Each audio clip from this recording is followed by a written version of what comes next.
티셔츠 제작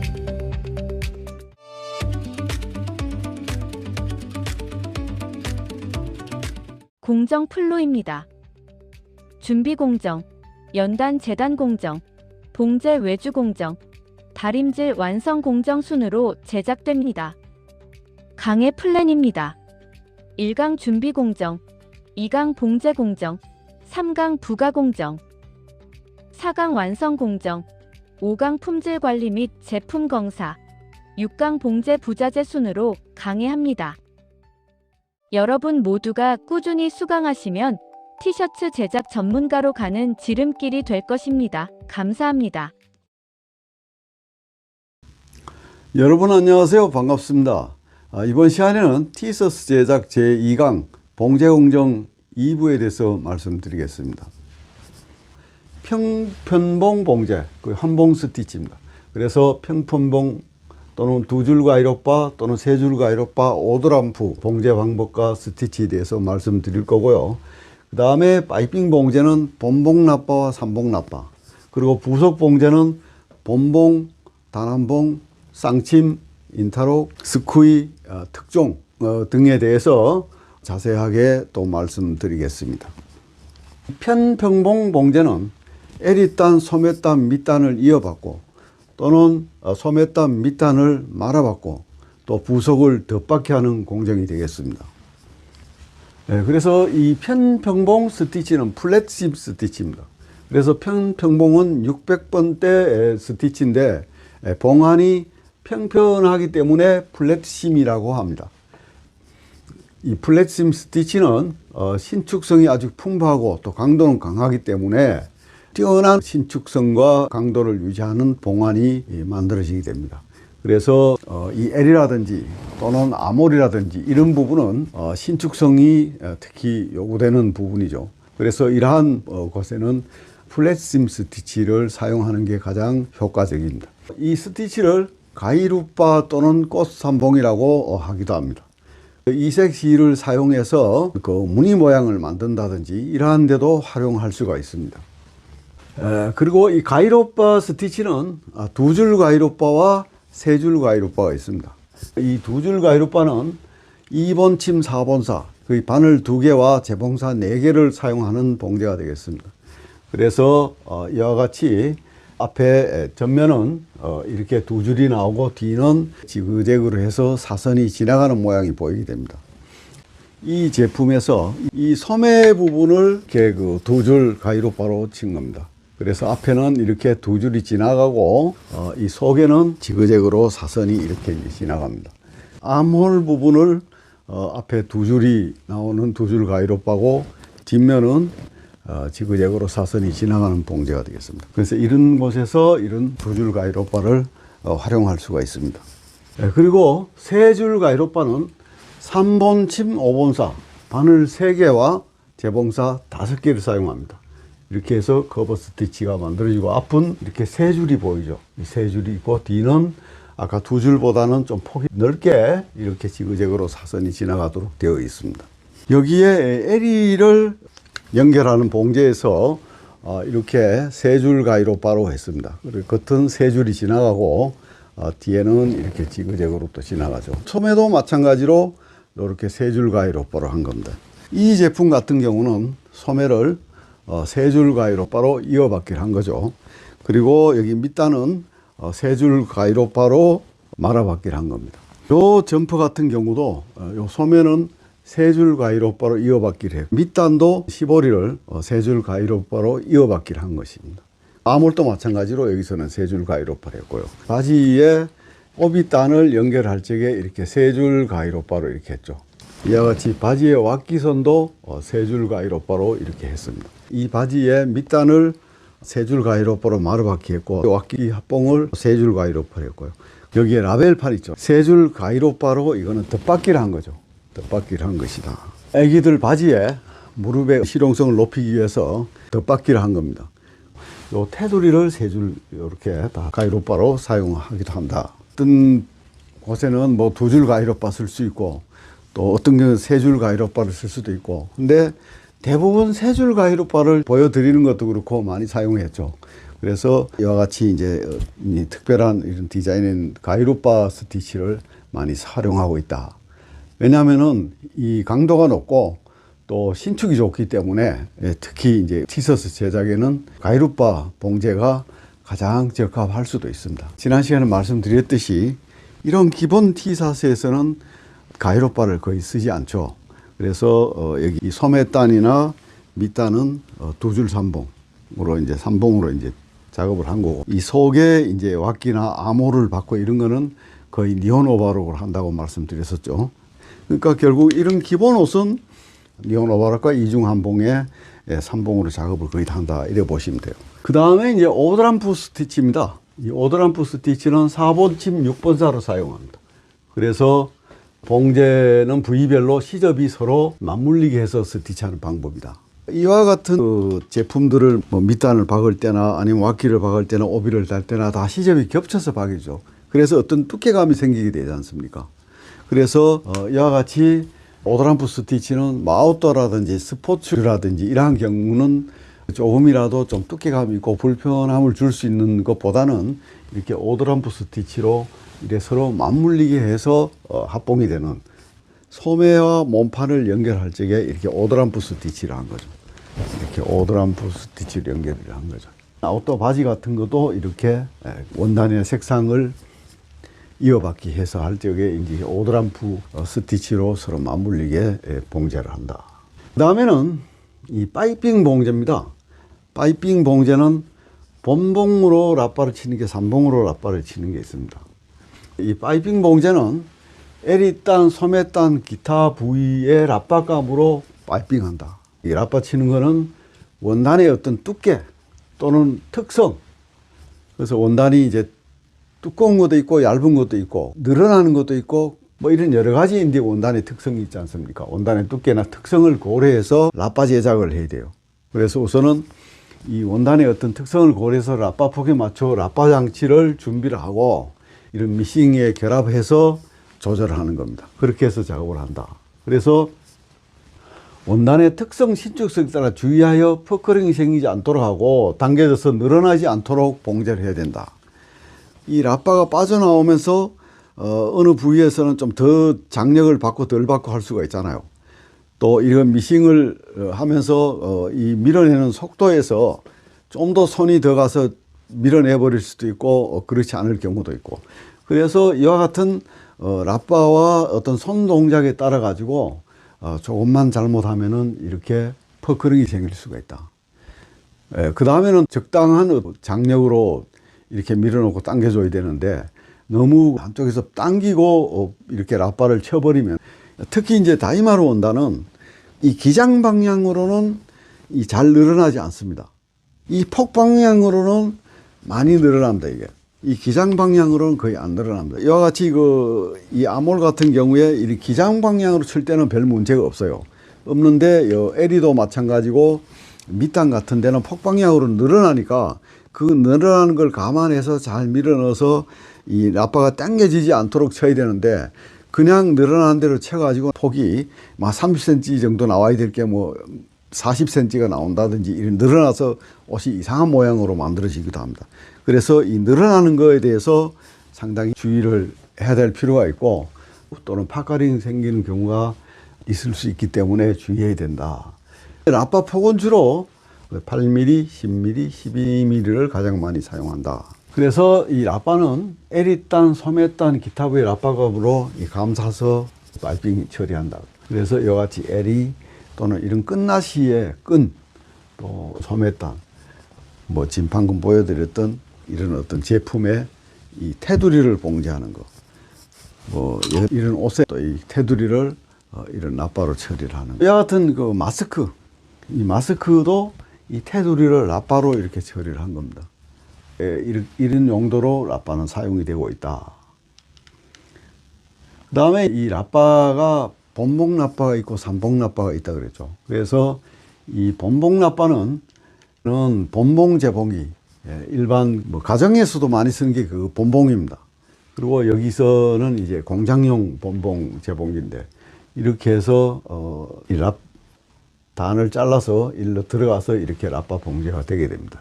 이와 같은 제품에 이렇게 한 줄로 가는 거예요. 이걸 본봉이에요. 여기 스티치가 한 줄만 가죠. 본봉은 한 줄 스티치지 않습니까? 그래서 한 줄로만 이렇게 다 쳐지는 이게 이제 본봉 라빠입니다. 그 다음에 이제 삼봉 라빠입니다. 이 삼봉 라빠는 이 라빠 장치는 거의 유사합니다. 조금 이제 각도라든지 뭐 이런 장치가 약간은 좀 틀리고요. 이중한봉 재봉기 그 기계를 이용해서 이렇게 삼봉 라빠를 치는 거예요. 그래서 이 삼봉 라빠를 치면은 삼봉을 그 두 줄 삼봉, 세 줄 삼봉 이렇게 하는 거예요. 이 라빠도 마찬가지로 이렇게 두 줄로 박혀지는 거예요. 여기 보면은 이렇게 두 줄로 이렇게 박혀졌죠. 여기도 이렇게 이제 두 줄로 박혀져 있고. 이 본봉 라빠는 한 줄 스티치, 삼봉 라빠 두 줄 스티치. 디자인에 따라서 한 줄 라빠를 칠 수도 있고 또는 두 줄 삼봉 라빠를 칠 수도 있고 그렇습니다. 그 다음에는 부속 봉제에 대해서 본봉, 단한봉, 상침, 인타록 스크의 특종 또는 바인더와 지퍼, 찌까대라든지 바텍에 대해서 말씀드리겠습니다. 부속 봉제에서 본봉 스티치죠. 그래서 본봉 스티치는 그 외줄 스티치죠. 그 다음에 신축이 요구되지 않는 부위에 사용하는 것이 좋다. 주로 옆솔기, 안감, 심지, 앞섬, 직물 패치 받기와 부자재 또는 라벨 달기 이런 데 사용을 한다. 여기 이제 본봉 재봉기고요. 그 다음에 이와 같이 라벨판을 달 적에 또는 라벨을 달 적에 또는 이런 와펜 같은 걸 달 적에 신축을 요하지 않는 이 앞섬 이럴 경우에 이제 본봉 스티치를 사용하고요. 이와 같은 제품 같은 경우는 신축을 요하지 않잖아요. 이런 뒤에 이렇게 또 스냅이 있어가 이렇게 열었다 닫았다 하기 때문에 신축을 없어도 되기 때문에 이 테두리를 다 본봉 미싱에서 이렇게 박아서 뒤집어 가지고 위에 한번 덧박기를 해주는 거예요. 이런 것도 마찬가지로 이렇게 이 테두리를 한번 이렇게 미스마키를 박아주는 거예요. 이 스카프 뭐 이런 턱바지 또는 뭐 지퍼를 달는다든지 이런 경우는 본봉을 사용하기도 합니다. 그 다음에 단 한봉 스티치, 싱글 체인 스티치인데 에리 달기, 에리 깃, 바지단, 주머니단, 덧박기를 할 때 그다음 원단의 한 면에서만 실을 공구하여 연쇄적으로 다른 면의 연결고리를 구성 봉환을 만드는 방식이다. 이 제품 같은 경우에 이와 같이 이제 신축을 요하지 않죠. 단한봉 스티치로 이렇게 이제 박는다. 그 다음에 에리 깃 같은 경우도 본봉으로도 박는 경우도 있는데 이렇게 단한봉으로 한 줄로 나오도록 작업하는 경우도 많이 있습니다. 제품의 사이즈가 목 넓이가 얼마, 목 깊이가 얼마 이렇게 있는데 그만큼만 늘어난다고 하면 옷을 입고 벗고 할 수가 없어요. 그래서 이걸 당겼을 때 성인은 30cm 이상이 나와야만 옷을 이 탈장작 하는데 문제가 없어요. 그 유아동 같은 경우는 25cm 이상이 나와야 되고요. 그래서 이와 같이 이제 에리 또는 밑단도 마찬가지로 늘어나줘야 되잖아요. 근데 전에 한번 제가 여성복을 하면서 밑단에 레이스를 다는 게 있어가지고 멘트 없이 그냥 작업을 했더니 그걸 본봉으로 박아놔가지고 결국은 늘어나지 않아서 다시 뜯어가지고 한 봉으로 다시 작업을 한 적이 있습니다. 그 다음에 상침 스티치는 더블 리드 룩 스티치. 에리, 앞지퍼, 아몰, 어깨, 부속 등 겉면의 어떤 스티치 또는 장식 스티치를 사용한다. 이와 같이 상침 미싱인데 상침 재봉기에서는 바늘이 위에서 노르바리가 두 개가 있어가지고 이렇게 두 줄로 박혀질 수 있는 거예요. 이와 같은 바지에 두 줄로 박혀 있죠. 이 옷인데요. 그래서 이 바지에 이렇게 이제 두 줄로 이렇게 돌아가면서 이렇게 다 박혀지지 않습니까? 그래서 이 부분을 다 상침으로 박은 거예요. 그 여기 무늬를 낸 부분, 요 무늬를 낸 것도 상침으로 한 거예요. 그래서 상침 기계는 직선이나 곡선 부위를 박을 수 있는 게 이거 평상침이고 또는 각진 부분에 직각 부위 활용하는 각상침이 있어요. 이와 같은 각지게 박는 거예요. 그 다음에 이제 인타록 스티치입니다. 그 인타록을 말씀드리기 위해서 그 사진을 소개를 드린대요. 그 일반 오버렉은 그냥 여기서 보시는 바와 같이 이렇게 감춰져 있고 리온 오버렉은 이렇게 감춰진 사이로 한 줄 선이 들어가죠. 그래서 우리가 티셔츠 제작하는 데는 주로 리온 오버렉을 많이 쓴다고 말씀드렸었죠. 근데 이제 일반 오버렉은 대부분 그 스웨터 그 공장에서 재단을 했을 경우에 풀리지 않도록 주변을 감추기 위해서 하는 걸 주로 이제 일반 오버렉으로 써요. 근데 티셔츠에서는 다 니온 오버록을 쓴다. 그래서 이와 같이 니온 오버록, 일반 오버록하고 유사한 것이 인타록인데, 여기서 이제 오버록 스티치가 여기 있고, 그 다음에 여기 이제 인타록은 여기 한 줄이, 밑에 한 줄이 박히고, 이게 또 더 쫌쫌이 완전히 감사요. 이렇게 해서 나오는 것이 인타록입니다. 그래서 인타록을 일명 날라리라고 합니다. 손수건의 끝단이나 스커트 등의 햄라인 처리할 때 쓰이고 소품인 액세서리에서도 쓰인다. 기본적으로 평평하게 봉제를 했을 때는 이와 같은 이제 스커프에 끝 라인을 이렇게 인타록을 정리를 한 겁니다. 이 손수건이나 어떤 스카프나 이런 이제 햄 라인을 이렇게 인타록 처리로 이제 한다. 그래서 인타록 이 미싱이 이거고, 인타록 봉제가 되는, 이렇게 해서 인타록은 봉제가 된다. 그 다음에 이제 인타록을 치면서 당겨주면 물결 치는 모양이 된다. 그냥 정상적으로 치면은 이와 같이 전혀 물결 치지 않고 이렇게 편편하게 박혀지죠. 그러나 이걸 치면서 당겨주면은 이와 같이 물결 치는 모양이 나오는 거예요. 그래서 이런 디자인에 지금 여기 뭐 스카프 같은 데도 이렇게 많이 사용을 하죠. 제품의 여기 이 디자인 같은 경우는 여기 에리에 이와 같이 인타록을 좀 당겨쳐서 또 무늬를 만들어냈고요. 그 다음에 여기는 이제 소매 끝을 이렇게 또 인타록 처리를 했고, 이것도 마찬가지로 소매 끝을 이렇게 인타록 처리를 한 거예요. 그래서 이 그 인타록을 보면은 스웨터의 니즈 조직을 우리가 L이라든지 소매단에 이렇게 좀 많이 사용하는 편이거든요. 그래서 이 같은 스웨터 니즈 조직과 거의 비슷하게 하는 게 인타록이다. 이렇게 이제 보시면 돼요. 그 다음에 이제 스커트 스티치, 브라인드 스티치. 밑단을 지그재그로 봐. 양복 바지 같은 경우 밑단, 그게 스쿠입니다. 그래서 이와 같은 단뜨기 외에 이거를 지그재그로 어떤 모양 내기로 사용하기도 한다. 이렇게 하는 것을 브라인드 스티치라고 한다. 그 다음에 이제 특종에서는 또 이런 어떤 하나의 디자인으로 많이들 활용하는데, 이 패고딩입니다. 이렇게 톱니처럼 이렇게 생겨가지고 한 거를 패고딩이고, 그 다음에 이제 멜로라고 이렇게 손으로 뜨게 한 것처럼 이렇게 나오는 게 멜로입니다, 이게. 이불에도 이렇게 이제 멜로로 해가지고 이렇게 하고 있죠. 그 다음에 이제 핀코트라고, 그래서 요번에 제가 이제 진행을 하고 있는 그런 디자인인데, 이런 라인들을 다 이렇게 핀코트로 해서 제품을 만든 거예요. 그 다음에 바인딩 봉제는 시접을 커버 처리하기 위해 가지고 이렇게 단을 짜서 붙이는 거예요. 단을 재단을 해서 이렇게 만들어서 이렇게 붙이는 거예요. 이와 같이 덧붙인 봉제를 하는 거예요. 이거를 해리 친다. 또 그래서 뒷목을 지저분한 거를 커버시키기 위해서 이렇게 한다. 이거를 뭐 여러 가지를 불러요. 뭐 바인딩이다, 넥 테이프, 넥 해리 뭐 이렇게 하는데 다 같은 얘기라고 보시면 됩니다. 그 다음에 지퍼 봉제인데, 저지는 신축성 때문에 퍼커링이 생기가 쉽습니다. 지퍼는 전혀 늘어나지 않습니까? 근데 저지 원단은 신축이 있어서 잘 늘어나니까 어떤 그 바란스를 못 맞추면은 퍼커링이 생겨서 이제 운다 그러죠. 퍼커링이 생긴다. 그래서 퍼커링이 생기지 않도록 잘 맞추어서 봉제를 해야 된다. 여기 윗부분하고 밑에 부분을, 위에를 상지라고 밑에를 하지라고 하는데, 이 부분을 라빠 같은 걸로 좀 사서 깔끔하게, 뭐 애기들 피부가 닿아도 이렇게 지퍼에 좀 거치는데 문제가 없도록 이렇게 하기 위해서 이렇게 상지와 하지에 이제 라빠를 사서 작업하는 경우도 있습니다. 지퍼는 특히 저지 봉제에서는 퍼커링이 생기지 않도록 장력을 잘 맞춰서 해야 된다. 그 다음에 이제 이 찌까대 봉제인데, 이 찌까대라는 것도 점퍼가 있으면은 이 점퍼 속에 안감이 들어있다 하면은 이 안감이 소매와 이 몸판 속에 안감이 있지 않습니까? 그러면 이거를 어떤 고정 처리를 해 놓지 않으면은 이렇게 옷을 입고 벗을 때 이 소매가 뭐 딸려 나온다든지 불편한 현상이 생깁니다.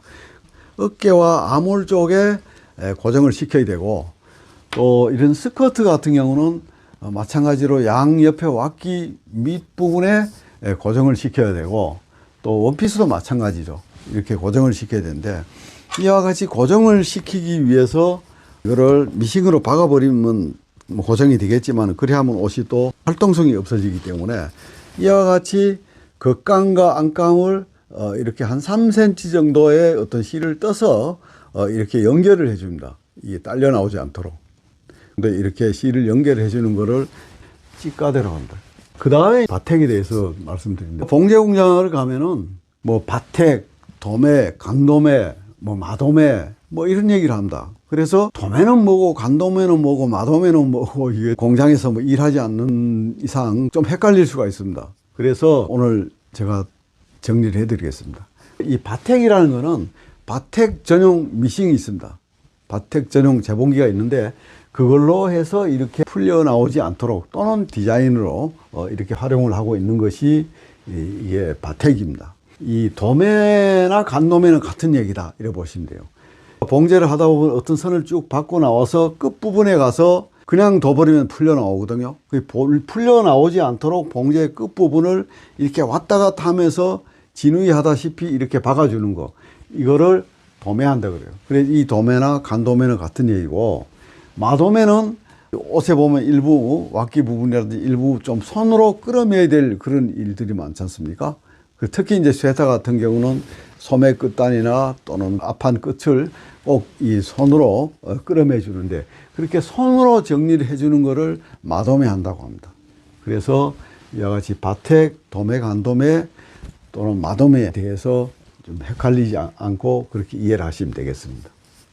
네, 잠시 안내 말씀 듣고 다시 뵙겠습니다. 교재 안내입니다.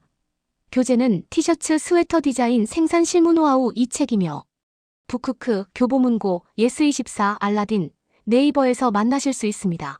구독 꾹, 좋아요 꾹, 채널을 운영하는 데 큰 도움이 됩니다. 네, 지금까지 봉제공정 1부, 2부를 통해서 봉제의 방법, 요령, 주의사항, 또는 니온 오버록의 사용, 한봉 재봉기의 사용, 또는 파이핑 봉제, 부속 봉제에 대해서 말씀드렸습니다. 어떻게 좀 도움이 되셨습니까? 네, 여러분들 실무하는데 좀 도움이 되셨으면 하는 바람입니다. 네, 그리고 봉제 공정에서 미처 말씀을 드리지 못한 부분, 세부적인 부분은 부가 공정에서 말씀드릴 계획입니다. 잘 준비해서 다음 부가 공정에서 찾아뵙겠습니다. 네, 감사합니다.